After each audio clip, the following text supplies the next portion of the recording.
Welcome back, dear students. I am doing the history chapter 4 for standard 6. I have completed 3 videos. This is my 4th video, and today I am going to start about trade and commerce in the Mesopotamian civilization.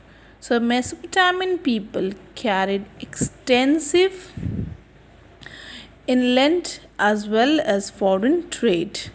They were very strict regarding the quality while manufacturing products from raw materials. In the southern part of Mesopotamia, docks were built along the sides of river for water transportation. So these docks is where you park the ships. So that were built in the southern part of the Mesopotamia, so that they could carry things and they could carry the people. Now they were the first to issue receipts and the bills in the transaction. They used boats, wheeled chariots, and animals such as mules for carrying goods and people. Everything is given clearly. Just keep marking them, girls, so that you know. They valued their goods in gold, copper, and gems. So earlier they didn't use money. They rather used gold, copper, and gems to buy or sell things. They wrote the records of their trade on clay tablets. Very, very important. There were many evidences which suggest that they carried on foreign trade with the Mediterranean and African countries as well as the Indus Valley people. So through these clay tablets they can make out that they used to do trade with people from the Mediterranean and African countries together with the Indus Valley people.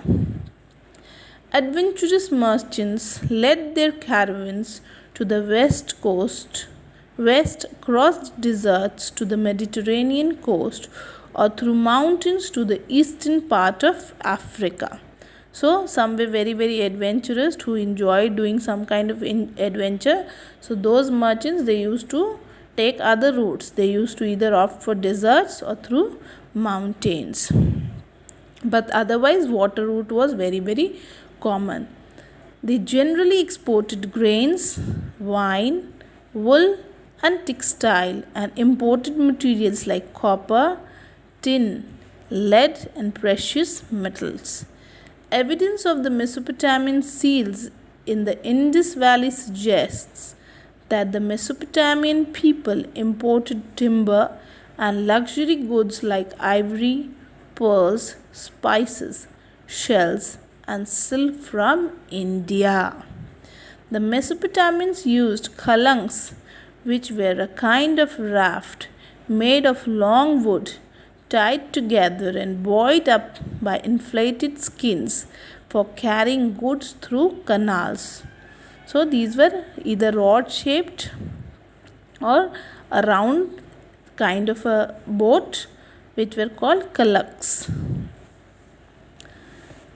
Religion. So what was the religion which they followed? The Mesopotamians were polytheists.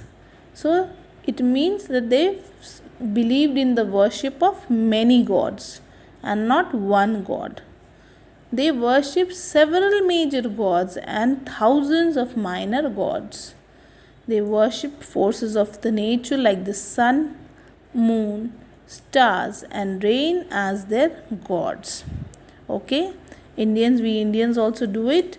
The kings was their chief priest and representative of the god on earth. This we have done in the earlier page also. Ani was the god of the sky. Enlil was the god of wind. Enki was the god of earth and water. Marduk was the god of light. And Ushur-Sag was the mother goddess. Were some important gods of the Sumerians. Priests were appointed by the king to look after the temples. Temples belonging to the patron god of the city were situated in the center of the city. They were built on top and contained images of gods as well, which were bathed, clothed, and fed by the priests. The king visited these temples regularly to acquire the blessings of God. People offered sacrifices in these temples in the form of animals, grains, wine, etc. Farmers generally offered 2/3 of their produce to the temple, and it was their way to please God. 2/3. Please mark this out.